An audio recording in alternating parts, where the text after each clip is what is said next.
Types of lamp, खूप साऱ्या प्रकारचे लॅम्प्स आहेत तुमच्या सिलेबसला, त्यातले 4-5च आहेत, लक्ष द्या. खूप साऱ्या प्रकारचे लॅम्प आहेत तुमच्या सिलेबसला, त्यातले 4-5च टाईप आहेत. आता बघा टाइप्स ऑफ लॅम्पमध्ये सगळ्यात पहिले इनकॅन्डेसेंट लॅम्प पाहिला का तुम्ही? इनकॅन्डेसेंट लॅम्प पिवळ्या कलरचा फिलामेंट लॅम्प सुद्धा म्हणतात त्याला. ओके, त्याला काय म्हणतात? फिलामेंट लॅम्प म्हणतात. त्याच्यात टंगस्टनचं कॉईल फिलामेंट असतं. टंगस्टनचं नुसतं फिलामेंट नसतं तर कॉईल म्हणजे कॉईल ऑफ कॉईल, अशा पद्धतीचे कॉईल, आणि त्याच्यानंतर त्या सब कॉईल्स असतात. पाहिलं असेल तुम्ही लॅम्पमध्ये मध्यभागी, आणि त्याच्यानंतर हे असं कनेक्टेड असून त्याच्यावर बल्ब असतो. पाहिलं असेल तुम्ही. तर याला काय म्हणतात? इनकॅन्डेसेंट लॅम्प म्हणतात. त्याचे 2 प्रकार आहेत. एक पहिला व्हॅक्यूम लॅम्प आहे, एक कोणता आहे? व्हॅक्यूम लॅम्प, आणि दुसरा गॅस फीड लॅम्प. आता व्हॅक्यूम लॅम्प 2000 डिग्री सेल्सिअसपर्यंत टंगस्टनचं मेल्टिंग पॉईंट बघा, लाईट शॉक झाला, शार्ट झाला किंवा ओपन झाला असं जे आपण शब्द वापरतो, याचा अर्थ काय? लाईट गेला, एक वायर लटकलेलं राहतं त्याच्यात. ओके, त्याची कंटिन्युटी ब्रेक झाली, आपण म्हणजे काय झालं? ते ओपन सर्किट झाला ॲक्च्युली, आपण त्याला काय म्हणतो? गेला, शॉर्ट झाला, असे शब्द वापरतो. परंतु तो ओपन झालेला असतो. तर तो का होतो?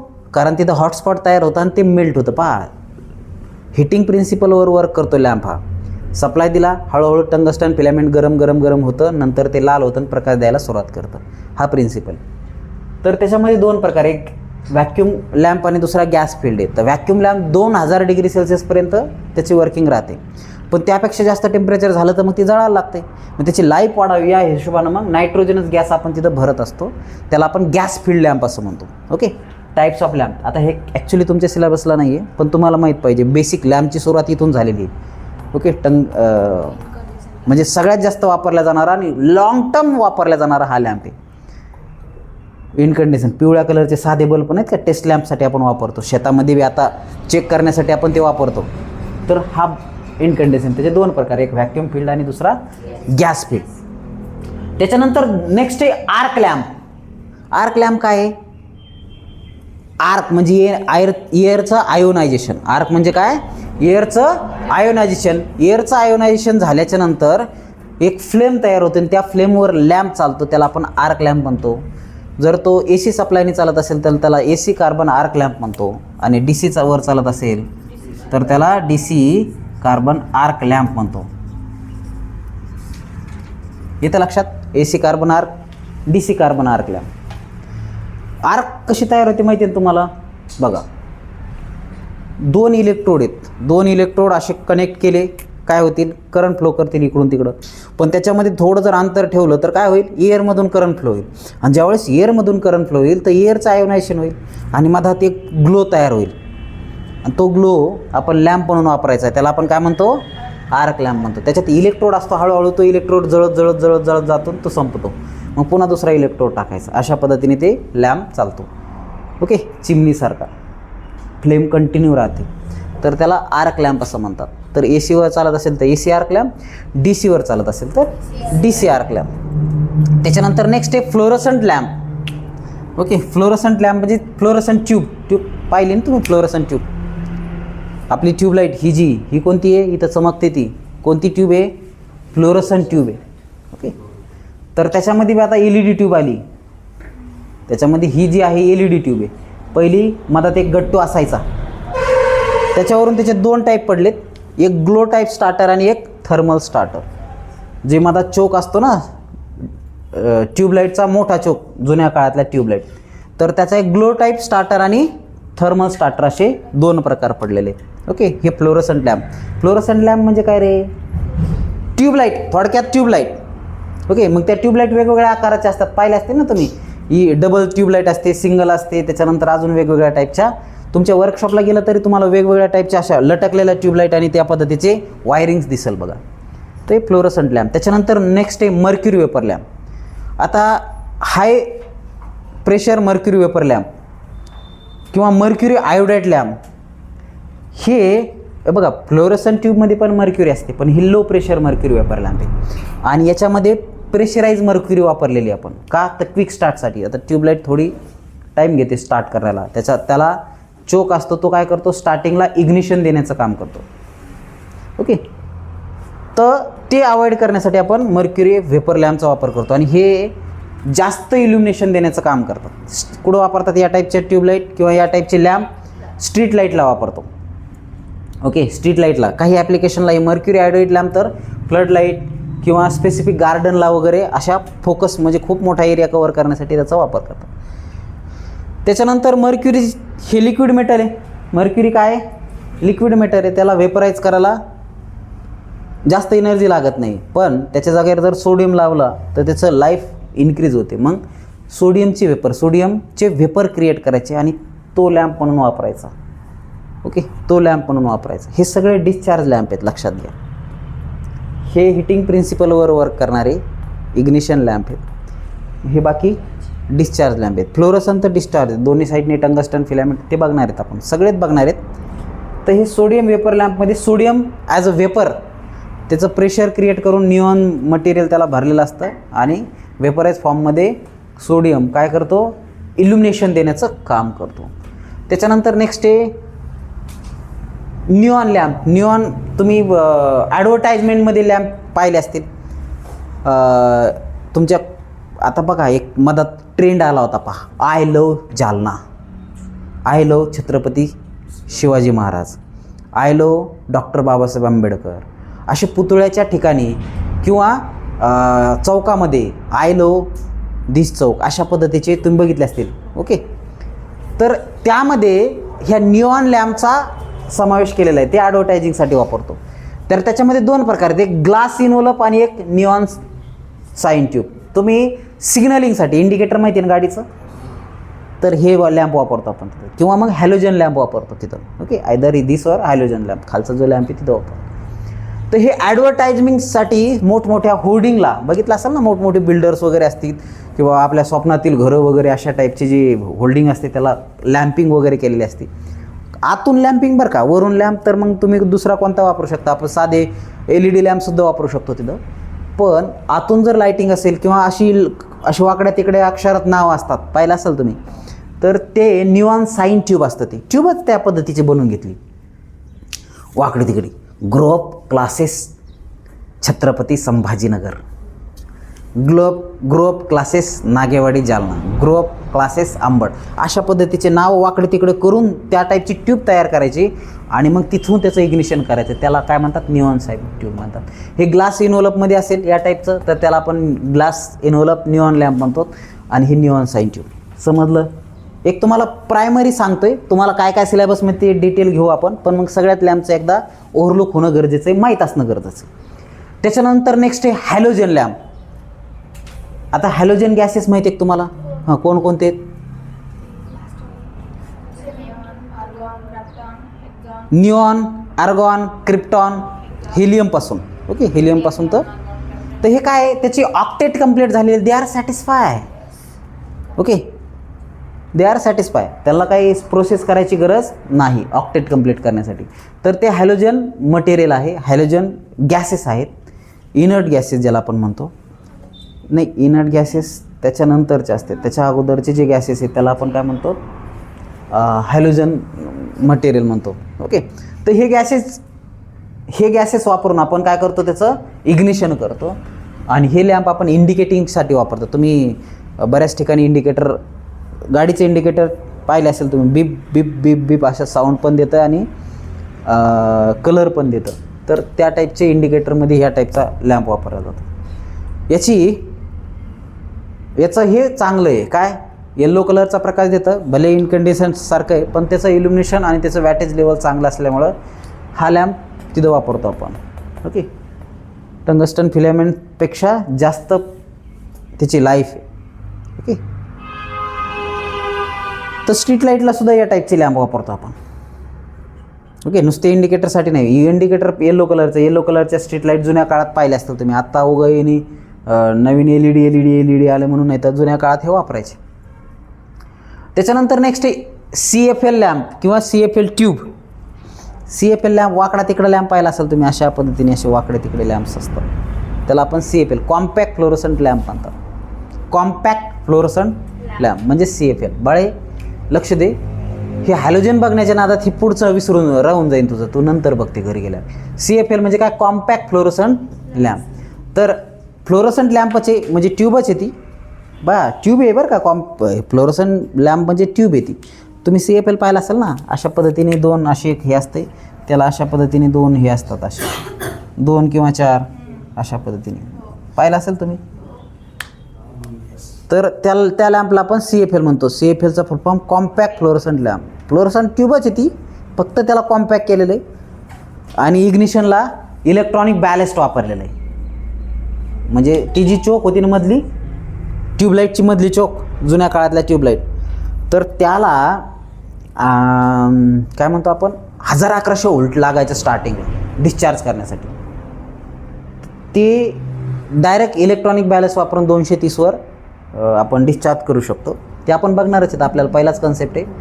तर हे CFL त्या टाईपचे लॅम्प पाहिले असतील ना. त्याच्यानंतर नेक्स्ट आहे मेटल हॅलाइड लॅम्प.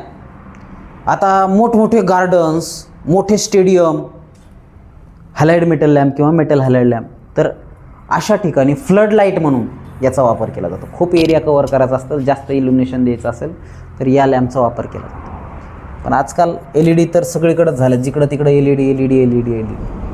कारण काय, एक तर स्वस्त बी आणि लॉंग ड्युरेशन, खूप चालतात हे लॅम्प. याची कॅपॅसिटी किती, 1000 घंटे चालतं इनकॅन्डेसेंट लॅम्प. पण याचं काय नाही, याचं 1 वर्ष तर गॅरंटीच देतात ते. म्हणजे 365 गुणिले 20 कमीत कमी. जर बदलला तर पीस टू पीस रिप्लेस देतात ते. 24 तास. 4 घंट्याची लोड शेडिंग कन्सिडर केली होती. नाही, बाळाला खपतच नाही काय असं काही. तर हे पहा, याचा अर्थ काय, खूप जास्त तो लॅम्प टिकतो. कमीत कमी तर 1 वर्ष आहे, त्याच्यानंतर ते 5-5, 10-10 वर्ष चालतात ते लॅम्प. त्याच्यामुळं याची लाईफ जास्त असल्यामुळं आणि प्रकाश पण चांगला देतो. म्हणजे कमी वॅटेजमध्ये जास्त प्रकाश, कन्झम्पशन कमी आहे. 9 वॅटचा लॅम्प जेवढा देतो प्रकाश, तेवढा 100 वॅटचा लागतो इथं. याचा अर्थ काय, 10 पट कन्झम्पशन कमी होणार आहे. 10 पट कन्झम्पशन कमी होणार आहे. समजा हे 10 तास चालला, 100 वॅटचा 10 तास चालला तर किती पडतंय, 1 युनिट पडतंय. 10 गुणिले 100 1 युनिट. इथं 10 वॅटचा पकडू आपण, 10 वॅटचा 100 तास चालला तर किती युनिट पडतंय, 1 युनिट. म्हणजे 10 पट जास्त कन्झम्पशन तेवढ्याच युनिटला पडतंय. येतं लक्षात. रोज 10 घंटे जर वापरलं तर हे 10 दिवस चालतं आणि एकाच दिवसात तेवढं कन्झम्पशन करतंय. हा फरक आहे. त्याच्यामुळं LEDचा वापर आता प्रचंड प्रमाणात झाला आहे. मधल्या काळात तर एनर्जी बिलसोबत ते LED द्यायचे कंपल्सरी. एनर्जीसोबत काय करायचे, LED द्यायचे. आम्ही पण LEDचा प्रसार केला त्यावेळेस, ज्यावेळेस LED नेमकंच इंट्रोड्यूस झाली होती आणि हळूहळू CFLला रिप्लेस करायला लागली होती. पहिले ट्यूबलाईट राहायच्या, जिकडं तिकडं ट्यूबलाईट, अजून बी शाळा कॉलेजेसमध्ये ट्यूबलाईट आहेत पहा. पण ह्या ट्यूबलाईट स्पेस जास्त घ्यायच्या आणि इल्युमिनेशन कमी द्यायच्या कम्पेअर विथ LED बरं का, तेवढ्याच वॅटेजचं. म्हणून आम्ही ते रिप्लेस करण्यासाठी आवाहन केलं आणि ग्रामपंचायत, पंचायत समिती, अशा ग्रामपंचायत लेवलला कॅम्पेनिंग घेतली की एनर्जी बिल हे लॅम्प घे आणि लाव, बिल कमी येईल. लॅम्प घे, लाव, बिल कमी येईल. ज्यानं काय लोकांनी काय केलं, घ्यायला सुरुवात केली ना. आता लोक स्वतःच घेतात. आता हे लॅम्प घेतच नाहीत, कारण त्यांना माहिती आहे बिलचा लय इम्पॅक्ट होतो म्हणून हे घेतात. आणि दुसरी गोष्ट, ही प्रकाश डोळ्याला चांगला प्रकाश मिळतो, त्याच्यामुळं त्रास होत नाही. तर हे आहे तुमचं LED. त्याच्यामध्ये 2 प्रकार आहेत, एक इलेक्ट्रोल्युमिनन्स आणि एक लाईट इमिटिंग डायोड. तर इलेक्ट्रोल्युमिनन्स म्हणजे याच्यामध्ये रॅडिएशन हा एक कन्सेप्ट आहे. ओके, इलेक्ट्रोल्युमिनंट. आणि याच्यामध्ये लाईट इमिट डायोड्स असतात, 1 2 3 4 5 6 असे OLED राहतात, लाईट इमिटिंग डायोड्स असतात. आणि तुम्ही बघितलं असेल, लॅम्प खोलला तुम्ही, ते असे 1 2 3 4 असे डायोडच्या स्ट्रिप्स असतात. तर असे 2 सब प्रकार आहेत. त्याच्यानंतर स्पेशल लॅम्पमध्ये लेझर लॅम्प पाहिले असतील तुम्ही, लेझर बीम. हे डेकोरेशनसाठी वगैरे वापरतात. ओके, काही स्पेसिफिक सर्चिंग आणि इंडिकेशनसाठी अशा पद्धतीचे LED काय लेझर बीम वापरतात. तर लेझरचा फुल फॉर्म काय, light activated stimulated emission of radiation. Okay, तर हे सगळे टाईप ऑफ लॅम्प तुम्हाला समजले असतील. आता आपण एक एक लॅम्प सुरू करू. समजलं? Write down fast.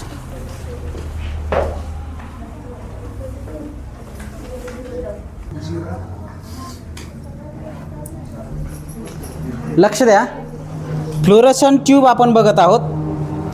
पहिलाच लॅम्प आहे तुमची ट्यूबलाईट.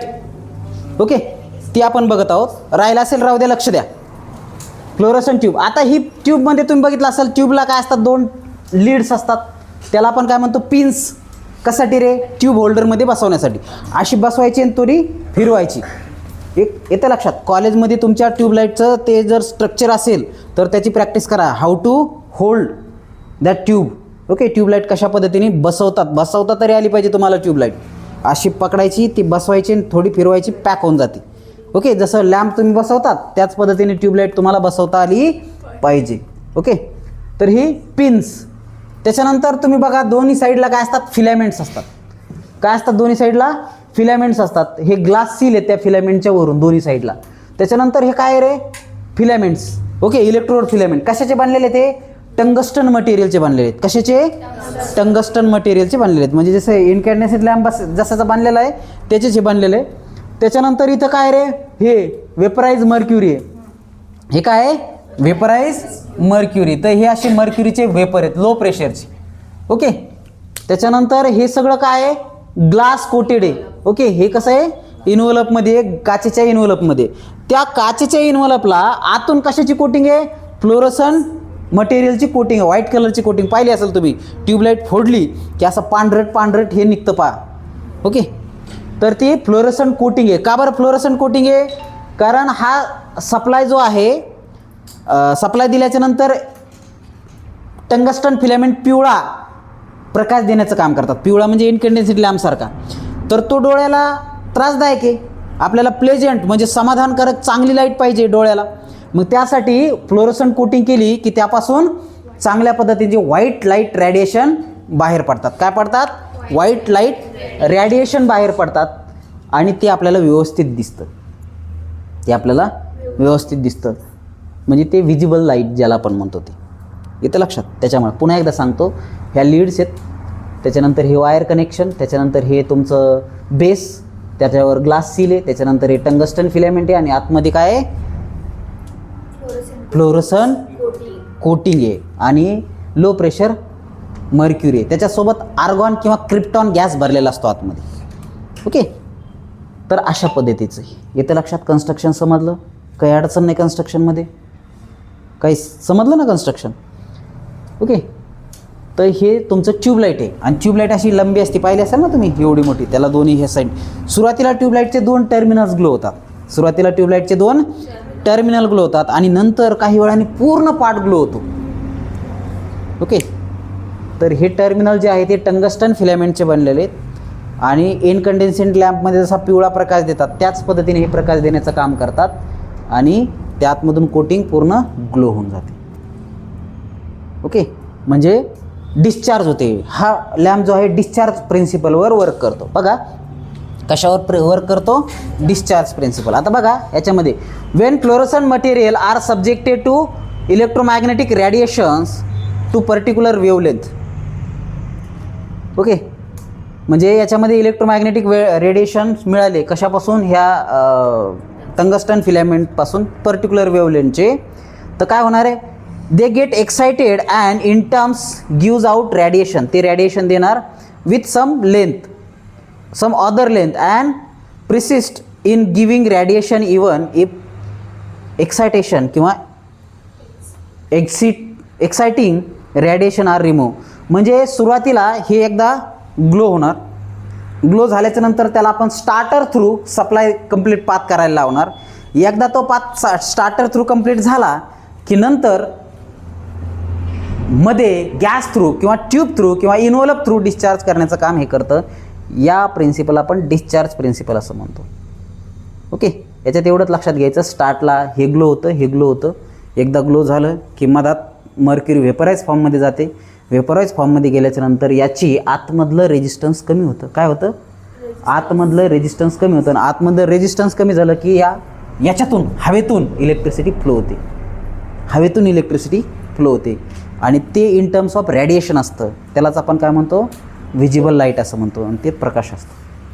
येतं लक्षात. So this is working principle. आता नेक्स्ट पहा बेसिक ऑपरेशन. नेक्स्ट पहा बेसिक ऑपरेशन. ओके, टेस्टेड आहे.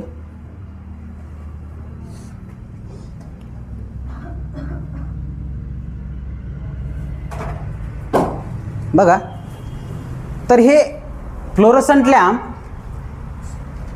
In principle low pressure mercury discharge lamp with internal surface coated with suitable fluorescent material. आत्ताच मी सांगितलं की आतमध्ये काय फ्लोरोसंट मटेरियलची कोटिंग असते, तेच इथं लिहून दिलं आहे, फक्त आपण वर्ड टू वर्ड घेतो इथं. ओके, आतमध्ये फ्लोरोसंटची कोटिंग आहे. कशासाठी कोटिंग आहे? व्हिजिबल लाईटसाठी. का बरं visible light?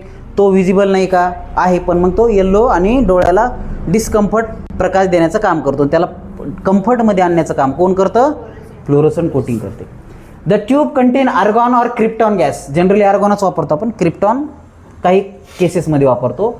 Two is easy starting with small quantity of mercury under low pressure. कमी क्वांटिटीच्या मर्क्युरीला वेपराईज करण्यासाठी आपण हे गॅस आपण इथं वापरतो, argon gas. At start current is passing through the filament with get heated up. सुरुवातीला काय होतं? पहिले फिलामेंट ग्लो होतो, फिलामेंट ग्लो होते आणि ते गरम व्हायला सुरुवात होते, आणि गरम झाल्याच्या नंतर मग मर्क्युरी वेपराईज होते. Emit electron which strike mercury, Hg म्हणजे mercury, to gives out radiation which fall on the fluorescent material thus emitted light. म्हणजे जसा सप्लाय दिला काय होणार आहे?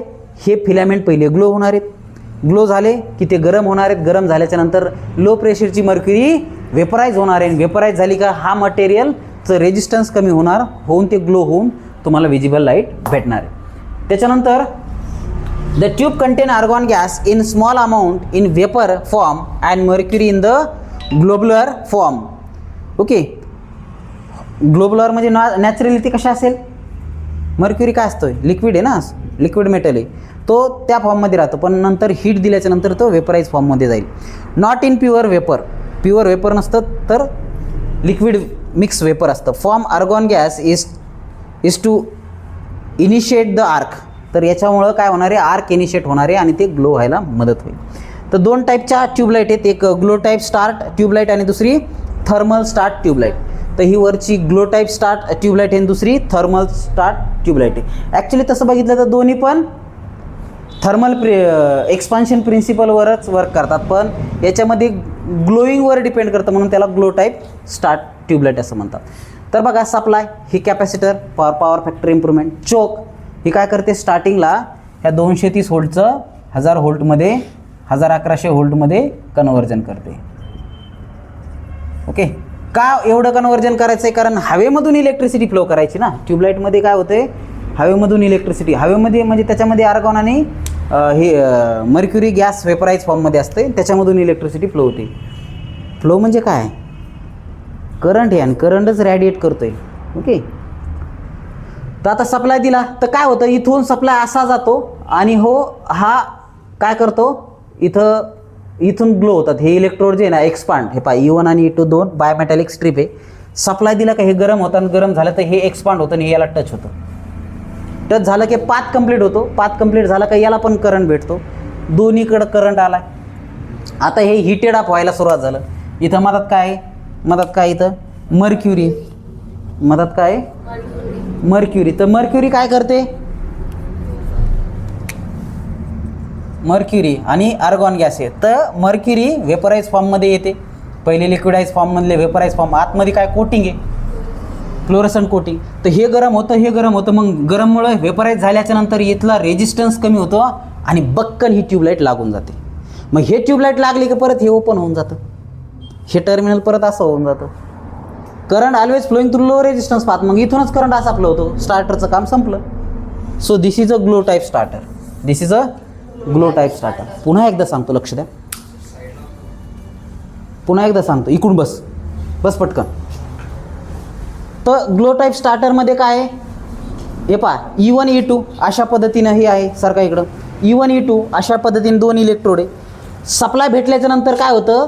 हे मटेरियल बायमेटॅलिक स्ट्रीप आहे. बायमेटॅलिक म्हणजे काय, दोन मेटलपासून.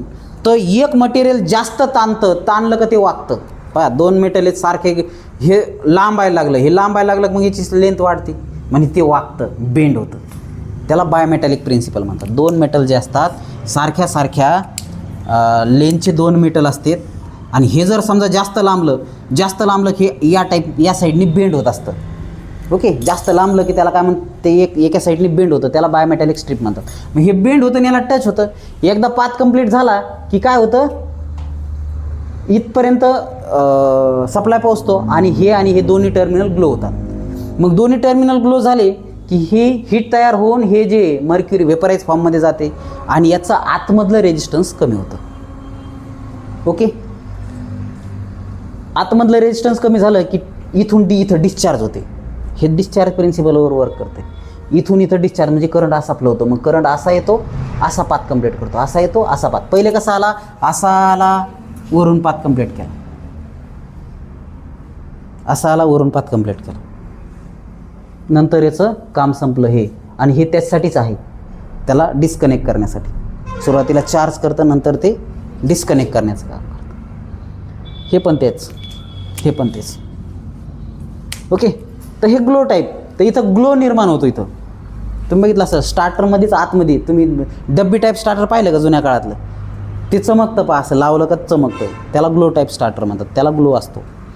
हे जे आहे ना, हे चमकतं बघा, हे याला कनेक्ट झालं का हे चमकतं सुरुवातीला. ओके, म्हणून हे बघा, याच्यामध्ये काय असतं, हिलियम आणि hydrogen. Okay, at low pressure. मग ते काय होतं, एक जास्त इलॉंगेट होतो आणि एक कमी इलॉंगेट होतो, आणि ते एकामेकाला टच होतं. टच झालं की ते ग्लो होतं, आणि एकदा ग्लो झालं की ते ट्यूबलाईट स्टार्ट होते, आणि एकदा ट्यूबलाईट स्टार्ट झाली की ते स्टार्टरचं काम संपलं. कळालं कोणाकोणाला समजलं आहे, ट्यूबलाईट कशी स्टार्ट होते, वर्किंग समजली ना. पुन्हा एकदा सांगतो, सप्लाय आला, सप्लाय 230 असतो, त्याला 1100 व्होल्ट करण्याचं काम कोण करतं, चोक करतो. चोकमध्ये RL सर्किट असतं. कोणतं, RL, रेजिस्टन्स आणि इंडक्टन्स असतं. अशी कॉईल असते, आणि कॉईल ही लिक्विडाईजनी भरलेली असते. तुम्ही जर आतमध्ये खोलून पाहिलं तर ते चोक, ते सप्लाय, ते पहिले काय करतं, हे टंगस्टन फिलामेंटला देतं, तिथून पुढं जातं, परत हे बायोमेटॅलिक स्ट्रीपने असे कनेक्ट झाल्याच्या नंतर सप्लाय कंप्लीट करून याला येतं, आणि त्याच्यानंतर हे दोन्ही इथून डिस्चार्ज होतात ना, पाथ कंप्लीट करतात, नंतर त्याचं वर्किंग संपलं. Glow type of starter. का तर याच्यामध्ये इथं ग्लो तयार होतं पहा, ग्लो, म्हणून ग्लो टाईप स्टार्टर. नाही तर वर्किंग तर जवळपास सेमच आहे. याच्यामध्ये बी काय होतं, सप्लाय येतो, हे काय करतं आहे, 1100 व्होल्ट तयार करतं आहे. त्याच्यानंतर हे रेजिस्टन्स आहे. आता इथून सप्लाय याच्या पद्धतीने इथं भेटतो याला, ह्या इलेक्ट्रोडला. ओके, आणि इथं जातो, इथून हे दोन थर्मल एक्सपान्शन होऊन याला कनेक्ट करतं. त्याच्यानंतर इथं पाथ कंप्लीट करून अशा पद्धतीने रिटर्न पाथ येतो सुरुवातीला. मग इथं परत काय आहे, मर्क्युरी ही गरम होते, आणि त्याच्यानंतर याच्यात आर्गॉन क्रिप्टॉन गॅस आहे. तो गॅस काय करतो, हीट होतो, आणि लो रेजिस्टन्स पाथ क्रिएट करून डिस्चार्ज होतो. एकदा का डिस्चार्ज झाला की तो विजिबल लाईट देण्याचं काम करतो. मग याचं काम संपलं वरच्याच. मग सप्लाय येतो, सरळ सप्लाय इथून असा पाथ कंप्लीट करतो. हे स्टार्टरचं काम संपलं. इथं ग्लो वगैरे होत नाही म्हणून याला थर्मल स्टार्टर म्हणतात. इथं ग्लो होतो म्हणून याला ग्लो टाईप स्टार्टर म्हणतात. बाकी वर्किंग जवळपास सेम आहे. थर्मल एक्सपान्शनमध्ये 2 बायोमेटॅलिक स्ट्रीप असते. एक मेटल जास्त लांबतं, इलॉंगेशन जास्त होतं म्हणून ते बेंड होतं. म्हणजे 2 मेटल असते सारखे असले, एक जास्त लांबलं की ते बेंड होतं.